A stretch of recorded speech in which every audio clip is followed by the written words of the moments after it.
사람의 피가 하얗게 변할 수 있을까? 이 기이한 현상은 신라가 불교를 고민하게 만든 결정적 계기가 되었습니다. 쇼츠로 보는 한국사. 신라 버풍왕과 불교. 6세기 초 신라는 불교 공인을 두고 큰 갈등을 겪고 있었습니다. 버풍왕은 불교를 국가 종교로 삼아 강한 나라를 만들고 싶었지만 보수적인 귀족들은 불교를 인정하면 나라가 망한다며 강하게 반대했습니다. 그러던 중 왕에게 충성을 다하던 신하 이차돈이 결심합니다. 왕이 불교를 공인하려 해도 반대가 심하니 제 목숨을 바쳐 백성들의 마음을 돌려놓겠습니다. 버풍왕은 망설였지만 결국 이차돈의 뜻을 받아들였습니다. 이차돈은 스스로 불교를 신봉한다는 죄를 뒤집어쓰고 재판을 받았습니다. 귀족들은 분노하며 그를 참수하라고 명령했고 그 순간 이차돈의 목이 베이자 피가 붉게 솟구친 것이 아니라 놀랍게도 새하얀 피가 흘러나왔다고 합니다. 이 기적을 본 신라인들은 불교가 신성한 종교라는 믿음을 가지게 되었고 반대하던 귀족들도 더 이상 막을 수가 없었습니다. 결국 버풍왕은 신라에서 공식적으로 불교를 인정했고 이후 신라는 더욱 강한 왕권을 가진 나라로 성장하게 되었습니다. 한 사람의 희생으로 바뀐 나라의 운명. 만약 이차돈이 없었다면 신라는 어떻게 변했을까요? 이게 어찌된 일일까요? 백제 왕릉에서 중국 남조의 유물이 발견되었습니다. 고대 동아시아에서 백제와 중국이 특별한 관계를 맺고 있었다고 하는데 과연 어떤 이야기일까요? 쇼츠로 보는 한국사. 백제 무령 왕릉과 중국 문화교류. 1971년 충남 공주에서 무령 왕릉이 발견되었습니다. 그런데 무덤 안에서 나온 유물들이 놀라웠습니다. 중국 남조양 나라에서 제작된 벽돌과 청자, 금속 장식품까지. 이는 백제가 단순한 이웃 국가가 아니라 강력한 외교 관계를 맺고 있었다는 증거였습니다. 무령왕은 중국 남조의 양나라와 깊은 교류를 맺었습니다. 양나라 황제로부터 영동 대장군 백제왕이라는 공식 칭호를 받았으며 직접 황실 문화와 기술을 받아들여 백제를 발전시켰습니다. 특히 무령왕릉의 벽돌 무덤 양식은 중국에서 유행하던 방식과 매우 유사합니다. 즉 백제는 단순한 동아시아 국가가 아니라 고대 국제사회에서 강력한 외교력을 가진 나라였습니다. 무령 왕릉은 백제가 고대 동아시아 문화 교류의 중심지였음을 증명하는 중요한 유적입니다. 5만 대, 100만 대군. 놀랍게도 5만의 고구려가 이 전쟁에서 대승을 거둡니다. 과연 어떻게 가능했을까요? 쇼츠로 보는 한국사. 을지문덕과 살수대첩. 612년 중국 수나라의 양제는 고구려를 무너뜨리기 위해 113만 대군을 보냅니다. 고구려는 절대적인 열세였지만 을지문덕 장군이 계책을 세웁니다. 철저한 유인 작전으로 수나라 군을 깊숙이 끌어들이고 지칠 때까지 교란하며 소규모 전투로 타격을 주었습니다. 지친 수나라 군은 후퇴를 결정하고 살수 근처까지 오게 됩니다.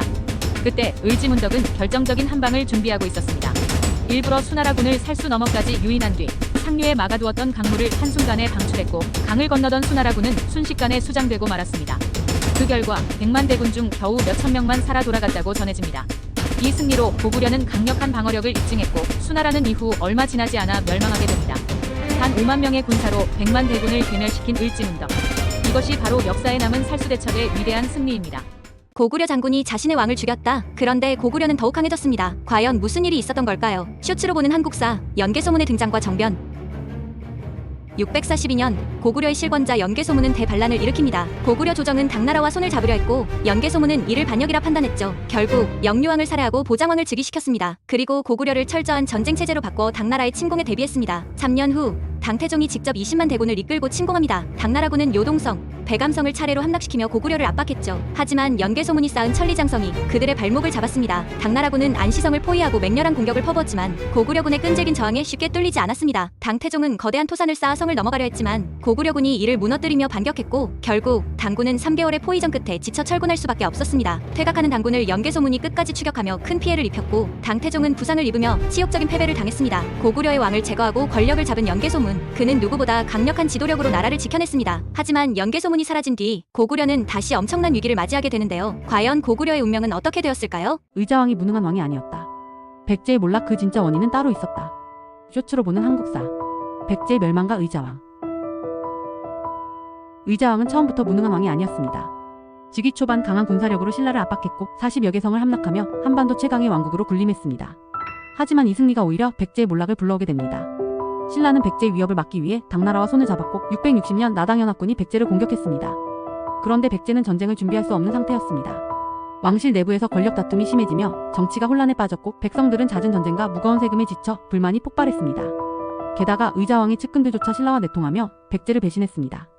나당연합군은 손쉽게 백제의 수도 사비성까지 밀고 들어왔고 백제의 마지막 희망 장군 계백의 5천 결사대가 황산벌에서 끝까지 싸웠지만 결국 힘의 차이를 극복하지 못했습니다. 결국 의자왕은 항복하고 당나라로 끌려가 쓸쓸한 최후를 맞이했습니다. 하지만 백제의 멸망이 정말 의자왕 한 사람의 책임일까요? 정치 혼란, 내부 배신, 백성의 불만.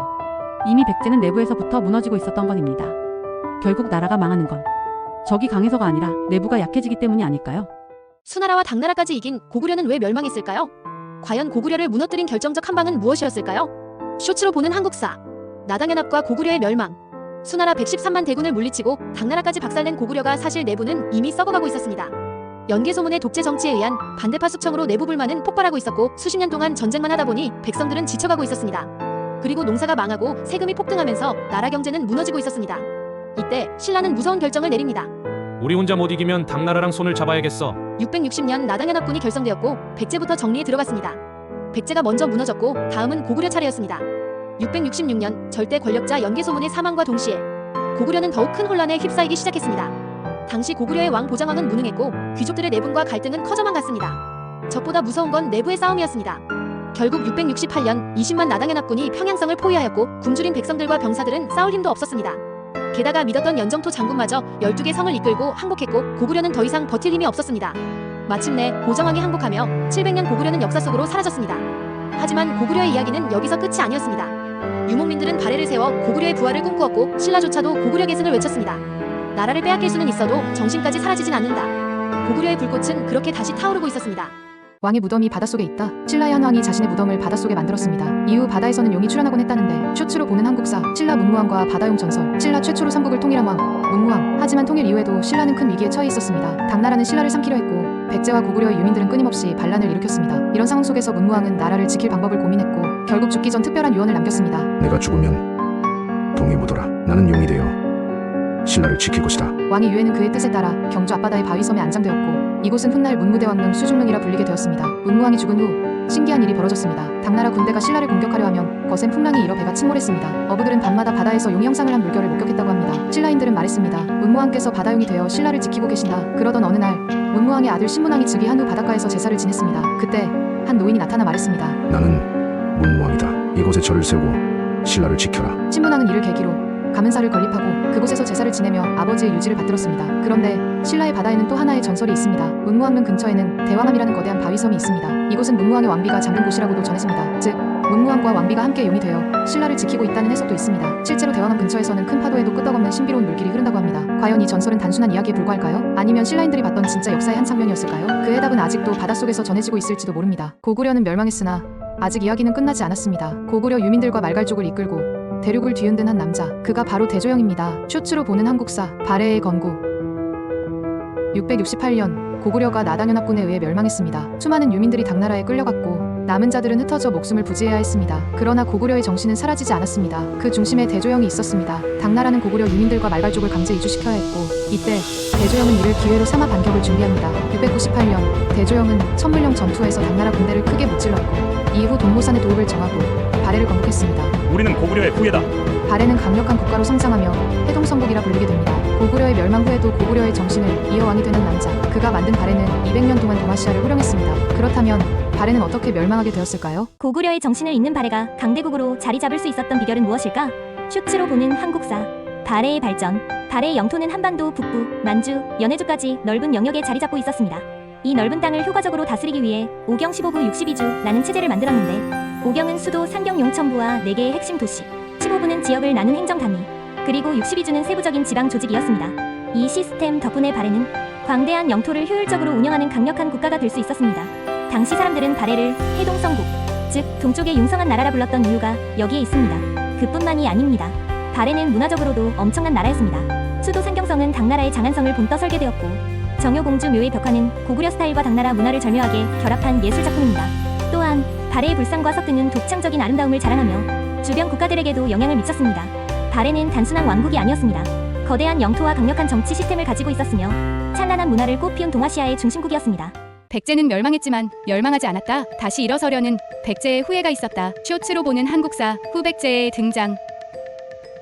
9세기 말 신라는 점점 무너져가고 있었습니다. 지방 세력이 강해지고 백성들은 반란을 일으키며 나라 전체가 혼란에 빠졌죠. 그때 한 남자가 백제의 옛 땅에서 깃발을 들었습니다. 바로 견원. 그는 신라의 장군이었지만 신라의 몰락을 예감하고 스스로 왕이 되기로 결심했습니다. 892년 견훤은 완산주에서 스스로 왕을 선포하며 후백제를 세웠습니다. 옛 백제 유민들을 규합하고 신라의 땅을 공격하며 세력을 키웠죠. 심지어 신라 왕실을 위협하며 경주까지 공격했습니다. 견훤의 꿈은 단순한 반란이 아니었습니다. 그는 한반도의 새로운 패자가 되려 했던 것입니다. 그러나 그의 앞에는 또 다른 강자가 있었습니다. 바로 고려의 왕건. 후백제와 고려는 한반도의 패권을 놓고 치열한 전쟁을 벌이게 되는데 결국 견훤은 어떻게 되었을까요?